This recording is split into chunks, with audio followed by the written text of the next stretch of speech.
কতদিন ধরে এই জলাগুলো ভূমি বুঝিয়ে দেখুন ওয়েটল্যান্ড রাজ্য সরকারের 4/8/2023 গভর্নর সেক্রেটারিয়েট থেকে বলা হয়েছে। দেখুন কলকাতা হাইকোর্টের কেস নম্বর 17,901/2023। আপনি দেখুন Shyamal Kumar Lahiri, doctor Shyamal Lahiri versus the state of West Bengal.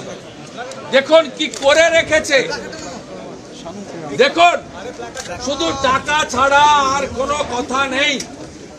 টাকা নিয়ে গোটা সোনারপুরকে বেচে দেওয়ার কাজ করেছে এখানে তৃণমূলের চোরেরা, এবং এই গোডাউন ভাড়া দিয়ে মাসে 1.5 লক্ষ টাকা অবৈধভাবে নেওয়া হয়। 60,000 টাকা বিধায়কের অফিসে দুবাই বলে একজন আছে বিধায়কের প্রিয়ে, তার হাতে পৌঁছে দেওয়া হয়। এই মৃত্যুর জন্য যদি কেউ দায়ী হয়, রাজ্যের শাসক দল, স্থানীয় পুলিশ এবং এই রাজ্যের প্রশাসন দায়ী।